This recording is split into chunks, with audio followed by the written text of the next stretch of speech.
నమస్తే, welcome to Eeha TV.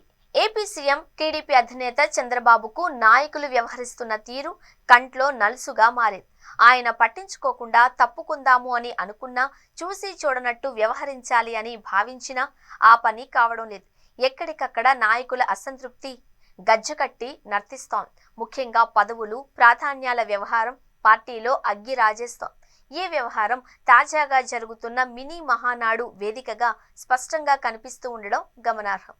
ఉమ్మడి తూర్పుగోదావరి జిల్లా జగ్గంపేటలో జరిగిన మినీ మహానాడులో ఎమ్మెల్యే జ్యోతుల నెహ్రూ వ్యవహరించిన తీరు పార్టీని రోడ్డున పడేసింది అనే టాక్ వచ్చేలా చేసింది. పదవుల నుంచి ప్రారంభించిన ఆయన పొత్తుల వరకు కూడా సంచలన వ్యాఖ్యలు చేశారు. టీడీపీ పొత్తులు నికరం కాదు అని, ఎప్పుడు ఏ పార్టీతో ఉంటుందో ఊడుతుందో కూడా తెలియదు అని ఆయన చేసిన వ్యాఖ్యలు నిజానికి పార్టీలో సెగరేపుతున్నాయి. అదే సమయంలో పదవుల విషయం పైన జ్యోతుల నిప్పులు చెరిగారు.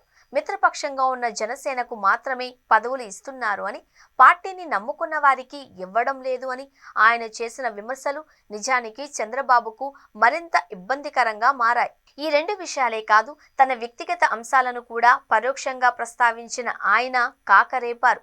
ఇక అనంతపురంలోని కళ్యాణదుర్గంలో నిర్వహించిన కార్యక్రమంలో సీనియర్ కార్యకర్త ఆత్మహత్యకు దిగారు. తనకు ప్రాధాన్యం లేకుండా పోయింది అని, ఇటీవల పార్టీ తీర్థం పుచ్చుకున్న వారికి పదవులు ఇచ్చారు అని యాగీ చేశారు. పల్నాడులోని ఒక నియోజకవర్గంలో జరిగిన మినీ మహానాడులో ఇద్దరు నాయకులు దుమ్మురేపారు. నేరుగా ఎమ్మెల్యే తీరును ఆయన ప్రశ్నించారు. ఇలా అయితే పార్టీ ఎలా వృద్ధి చెందుతుంది అని కూడా ప్రశ్నించారు. అంతేకాదు, అవినీతికి సాక్ష్యాలు లేకుండా ఉన్నాయని చెప్పడం మరింత మంట పెట్టింది. అలాగే మైలవరంలో నిర్వహించిన మినీ మహానాడులో సీనియర్ నాయకులు దూరంగా ఉన్నారు. ముఖ్యంగా టికెట్ త్యాగం చేసిన దేవినేని ఉమా అటువైపు కన్నెత్తి చూడలేదు. ఇలా మినీ మహానాడుల్లో నాయకులు వ్యవహరించిన తీరు చంద్రబాబుకు కంట్లో నలుసుగా మారడం గమనార్హం.